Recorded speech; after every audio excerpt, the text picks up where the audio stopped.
Assalamualaikum warahmatullahi wabarakatuh. Selamat berjumpa lagi para mahasiswa sekalian dengan saya Dr. Tiara Puspa.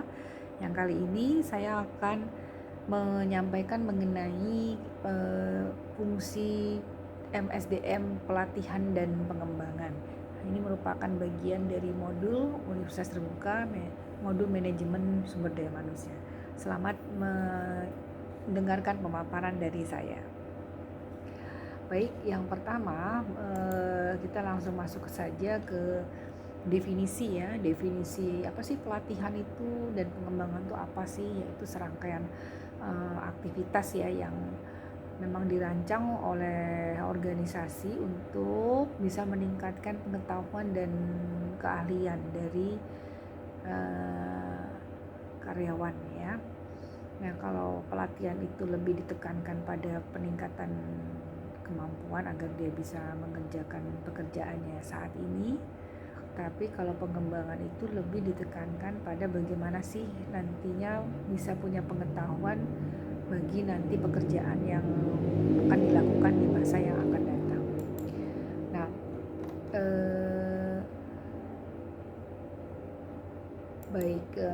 nah kalau kita ingin tahu sih sebenarnya dari pelatihan itu sendiri tujuannya buat apa gitu ya. Pelatihan itu tentunya dilatih untuk bisa meningkatkan pengetahuannya dia ya, supaya dia bisa bersaing dengan ya memang ya kondisi yang sangat menantang ya kali ini ya, dengan faktor lingkungan eksternal yang banyak terjadi persaingannya. Kalau tidak dibekali dengan pengetahuan, maka ini akan tidak bisa bersaing ya dengan karyawan lain atau dengan perusahaan lain ya. Dan tujuan pelatihan ini juga kita supaya bisa memastikan bahwa karyawan itu memang benar memiliki satu keterampilan yang sudah mumpuni untuk bisa mengerjakan pekerjaan saat ini, dan juga bisa menguasai teknologi yang berbarengan dengan mungkin dipakai gitu ya ketika dia bekerja menggunakan mesin ya kan, atau peralatan-peralatan lain yang mengharuskan dia memahami teknologi. Maka dengan pelatihan itu kita bisa memastikan bahwa karyawan itu udah paham gitu ya, bakal paham itu. Dan pun kalau pelatihan ini biasanya juga bisa kita mengetahui mendorong supaya karyawan itu bisa bekerja ya dalam satu tim yang baik dan efektif ya. Karena kalau memang pelatihannya itu atau pekerjaannya itu bekerja secara tim, maka bisa lebih dilatih gitu ya keterampilan bekerja dalam timnya. Dan pelatihan ini juga sebenarnya sangat baik gitu, karena ini bisa mendorong satu timbulnya pengembangan dari budaya organisasi untuk budaya selalu mau belajar dan selalu belajar lagi gitu ya. Oke, dan apapun perkembangan teknologi atau alat-alat yang baru yang mungkin kalau tidak dipelajari, maka ini bisa menjadi satu bumerang bagi karyawan ketika dia nggak tahu cara memakai sebuah alat yang akhirnya bisa membahayakan dirinya.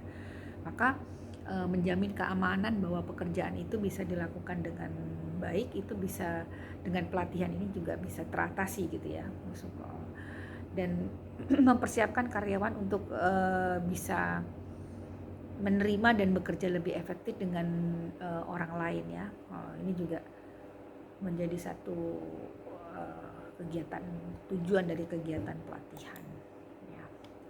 Nah, proses dari pelatihan itu sendiri, nah yang penting ini ya, proses dari pelatihan itu sendiri pertama kali karyawan harus organisasi terutama yang pihak perusahaan yang menyiapkan pelatihan itu harus bisa menilai kira-kira kebutuhan untuk apa sih pelatihannya, kebutuhannya apa gitu. Jadi kan harus tepat sasarannya dan memastikan bahwa memang karyawan itu siap dan termotivasi dan semangat gitu ya untuk dilatih.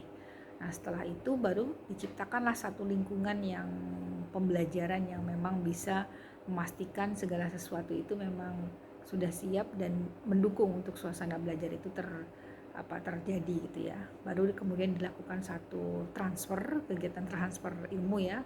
Di sini pelatihan yang efektif itu dapat dikatakan berhasil memang apabila karyawan itu yang dilatih itu dapat transfer of training ya pada saat melaksanakan pekerjaannya sehari-hari. Jadi memang benar-benar terpakai. Kalau hanya sekedar pengetahuan seperti misalnya memaparkan saja tapi tanpa menggunakan dicoba dilatih, itu nggak akan nempel di sini ya. Dan tentunya juga harus dicari ya metode-metode, dan setelahnya dicari metodenya, dilaksanakan, dan jangan lupa bahwa sebuah proses pelatihan itu harus selalu diakhiri dengan yang namanya evaluasi ya, supaya kita tahu ke depannya harusnya seperti apa.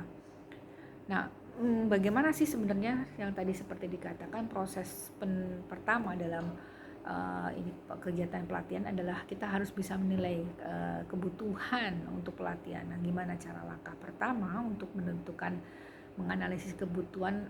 Penilaian kebutuhan adalah merujuk pada satu proses yang digunakan untuk menentukan apakah pelatihan itu perlu nggak sih dilaksanakan. Nah, hasil dari analisa kebutuhan ini berupa informasi ya tentang apa sih alasan yang perlu dilakukan untuk pelatihan ya. Contoh misalnya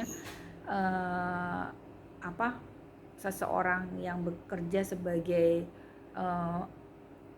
yang memotong satu bahan untuk dilanjutkan ke divisi yang lain, melakukan kesalahan dan jarinya terpotong misalnya gitu ya. Nah, karena kenapa bisa sampai seperti itu? Apa karena memang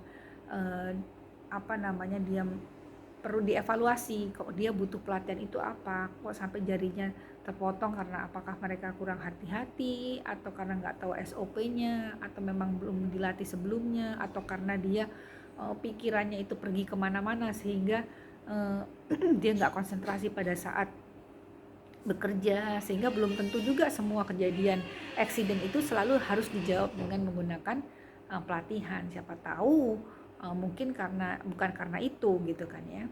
Oke, mungkin karena harus memang gajinya naik atau gimana ya, mungkin karena dia nggak cukup sehingga dia nggak konsentrasi dalam menjalankan tugasnya.